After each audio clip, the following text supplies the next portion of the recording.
One देवी, तुम ठीक हो? लगता है प्रसव की पीड़ा आरंभ हो गई है। इन्हें कुटिया में जल्दी ले जाने का प्रबंध करो। श्री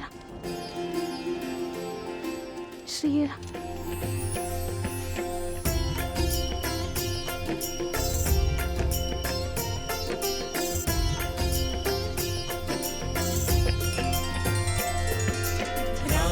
सिया राम जय जय राम, राम सिया राम जय जय। ये कैसा संकेत है? मेरी सीता ठीक तो है? मुझे मेरे आराध्य की मूर्ति दे दीजिए।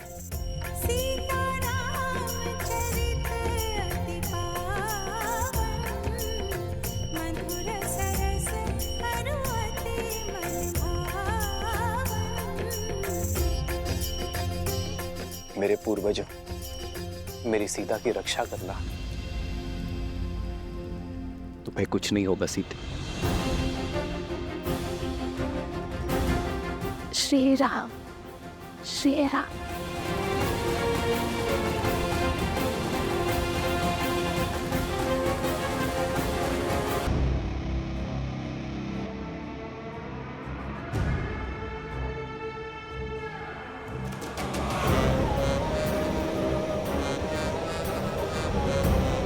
सीमा तो सुरक्षित है आश्रमवासियों। हम सीमा पार करके अंदर नहीं आ सकते, लेकिन तुम लोगों को बाहर तो ला सकते हैं।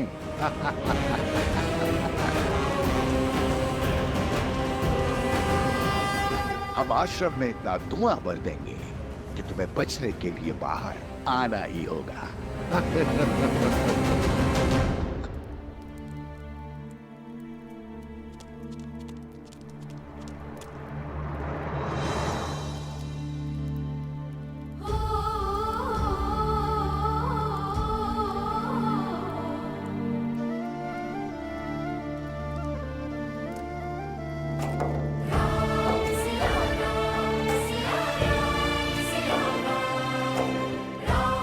सीते,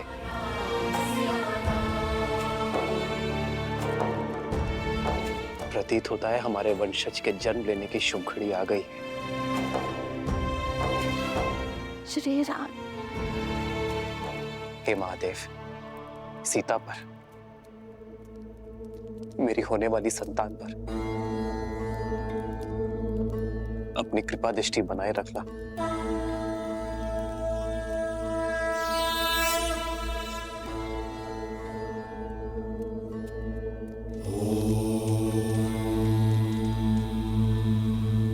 चिंता का कारण दिखाई दे रहा है ऋषिवर। वन देवी की प्रसूति में बाधा आ रही है। किसी वैद्य को बुलाना होगा। गर्भ में 2 संतान हैं। यदि समय पे प्रसूति नहीं हुई तो वन देवी पे संकट आ सकता है। देखिए, स्थिति विकट है। इस समय आश्रम से बाहर जाना असंभव है। किसी भी अवस्था में अनुष्ठान रुकना नहीं चाहिए। ओम नमः शिवाय, ओम शांति।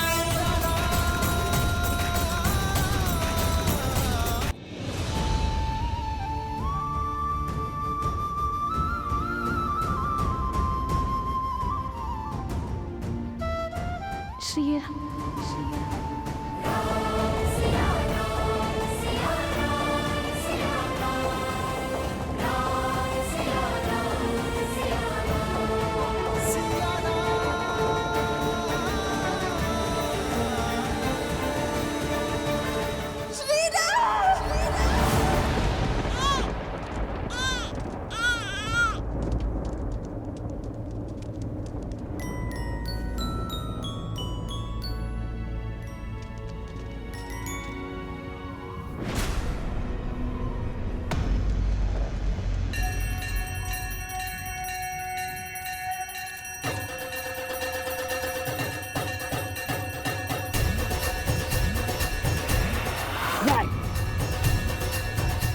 ऐसा नहीं हो सकता।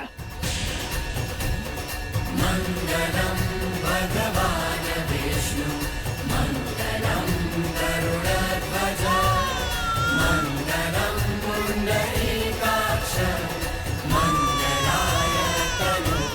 बधाई हो वनदेवी, पुत्र जन्मे हैं।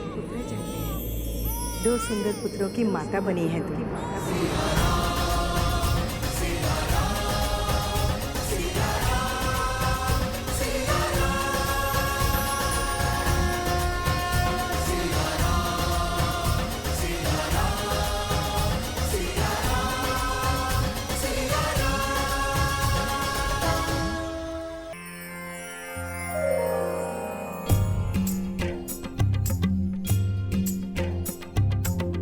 जेहि पर कृपा करहि जनु जानी, कवि उर अजिर न जावहि वानी। देव शिशु जन विलाति सूरा, कल्पलोक अति दिव्य विधूरा। एक मुख सूरज एक मुख चंदा, दिए सिया के सुख आनंदा। एक एक आत यमज युगला, जानकी सुत रूप लव कुश होला। जानकी सुत रूप लव कुश होला।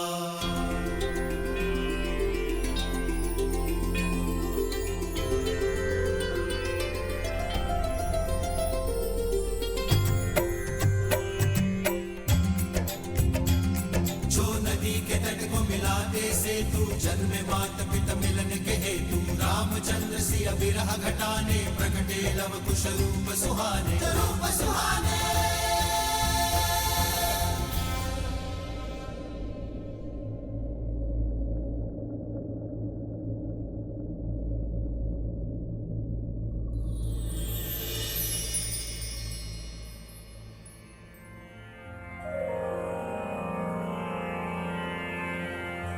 ॐ भूर्भुवः स्वः, अग्निर्षि पवमानः। पाञ्चजन्यः पुरोहितः, तमिमहे महाज्ञं स्वाहा। इदम् अग्नये पवमानाय, इदं नमः।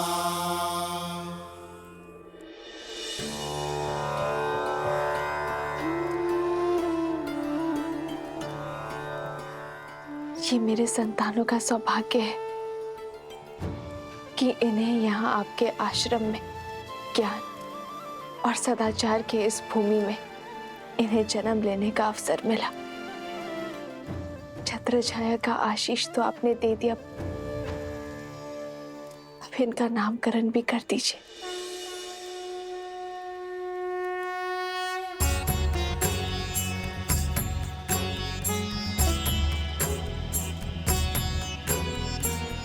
तुम्हारा ये पुत्र दुर्वा के निचले भाग, उसका आधार लावा से शुद्ध होना चाहिए, इसलिए इसका नाम लव होगा।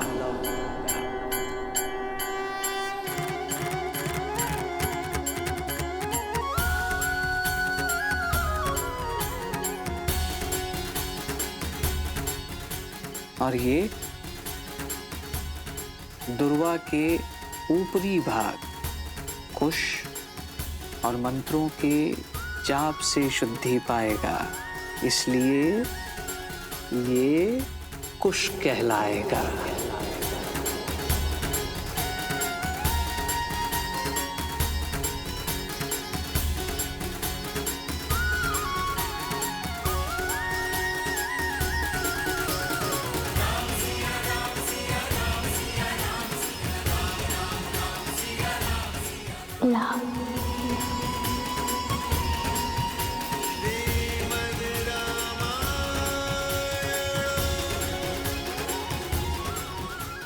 कुश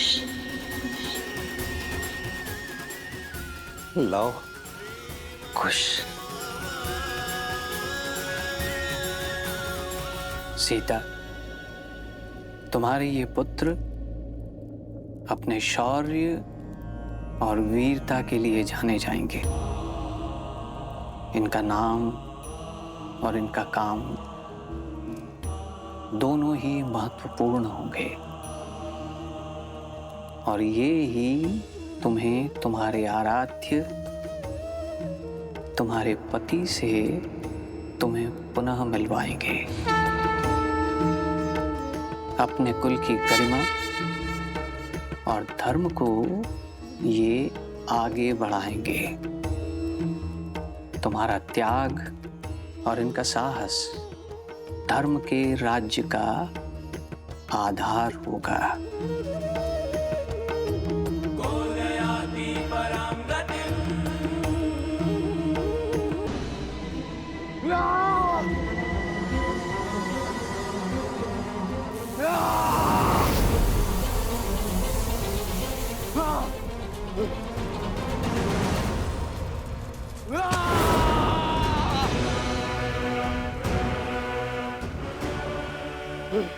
शांत हो जाओ लवनासुर, शांत हो जाओ। कैसे कैसे शांत रहूं? मेरे बल पे निर्बलता का कलंक लग रहा है। जो लवनासुर बड़ी बड़ी सेनाओं को पराजित करता था, आज स्वयं पराजित हुआ है। मेरी पराजय को कैसे विजय में बदला जाए, ये विमर्श देखने के बजाय मुझे धैर्य का पाठ पढ़ा रहे हैं। हाँ। क्रोध बुद्धि के साथ साथ अस्तित्व को भी खा जाता है, लक्ष्य से भटका देता है। अपनी पराजय को विजय की पहली सीढ़ी बनाओ। ज्ञात था मुझे कि तुम पराजित होंगे, किंतु ये नहीं पता था कि सीता अपने संतानों पर मंडराता हुआ संकट देखते हुए भी आश्रम की सीमा नहीं लांघेगी। किंतु निराश होने की कोई आवश्यकता नहीं है। योजना तो परिस्थिति के साथ बदल जाती है, स्थिर रहता है तो केवल लक्ष्य।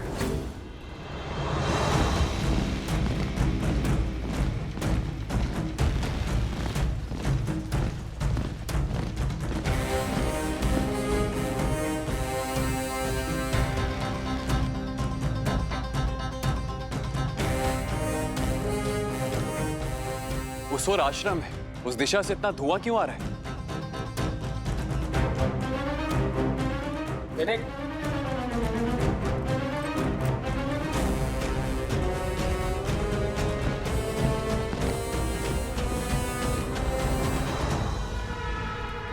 साम, दाम, दंड, पेट, चाहे जो अपनाना पड़े हम अपनाएंगे, किंतु राम राज्य कभी स्थापित नहीं होने देंगे हम। यदि अयोध्या आदर्श राज्य बना तो ना तुम बचोगे, ना मैं, और ना ही राक्षस कुल।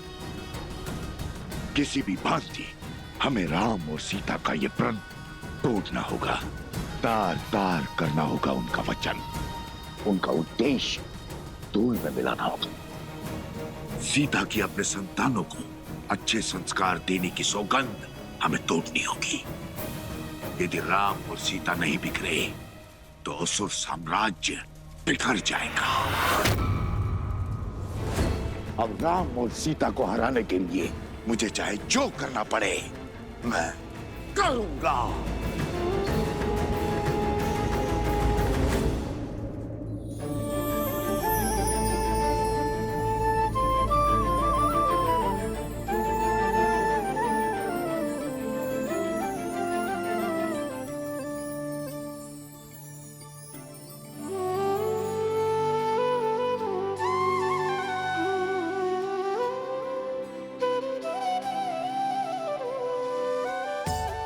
श्री राम, जैसे ये बाल घुटी के अलग अलग घातक एक साथ मिलकर बच्चे को शक्ति और विकास प्रदान करती है,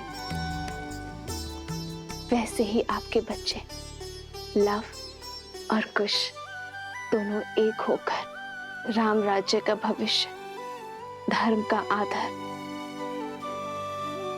और न्याय की नींव बनेंगे।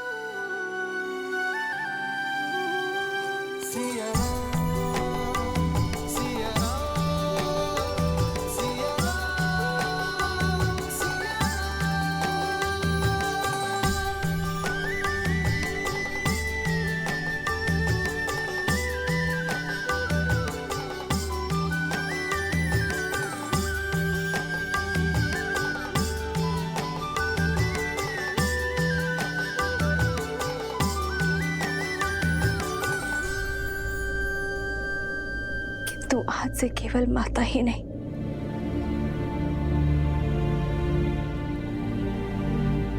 पिता का भी कर्तव्य निभाना होगा। अरे, और मैं ये बिल्कुल नहीं कहूंगी कि आप मेरी सहायता कीजिए या मुझे संबल दीजिए, क्योंकि मुझे पूरा विश्वास है कि आप मेरे साथ। अरे, मैं वो हर प्रयास करूंगी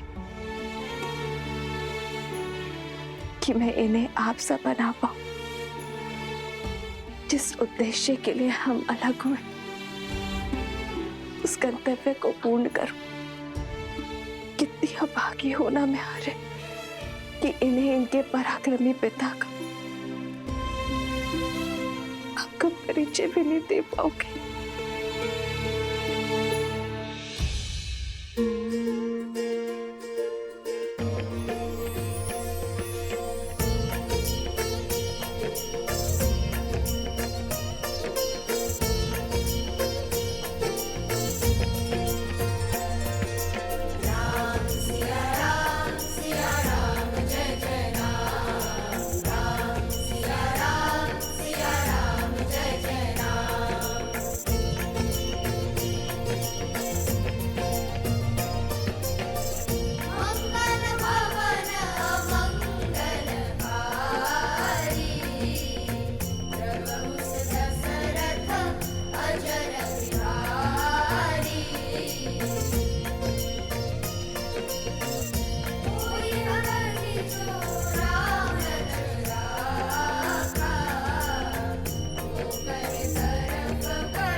वाल्मीकि भगवान, आपका कोटि कोटि नमन।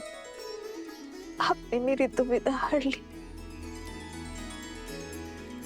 और साथ ही मुझे दिशा भी दिखाई। श्री राम नहीं तो राम कथा से उनका परिचय करवाऊंगी, उन्हें अपने पिता सा समान सामर्थ्यवान बनाऊंगी। आश्रम की ओर सावधानी से चलिए। जो धुआं दिखा था अवश्य किसी संकट का चिन्ह है। यदि कोई भी राक्षस या घातक जीव दिखे तो उससे हमें आश्रम की सुरक्षा करनी होगी। जी महाराज।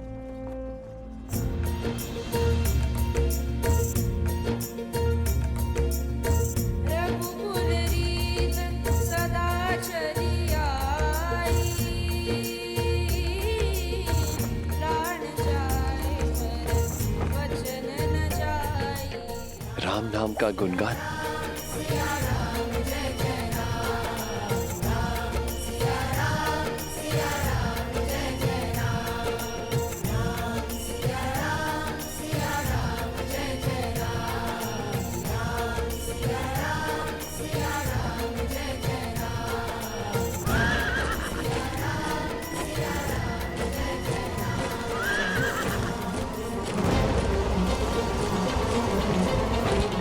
लगता है अवश्य आक्रमण होने वाला है। चुपचाप बिना किसी ध्वनि के अलग अलग दिशाओं में छुप जाओ। अचानक से ये गायन क्यों रुक गया? छोटी छोटी टुकड़ियां अलग अलग दिशा में जाकर आश्रम की रक्षा के लिए तैयार रहो। ऐसी जगह देखना जो आश्रम के निकट हो और आश्रम को चारों ओर से सुरक्षित कर सके। मेरे संकेत की प्रतीक्षा करना।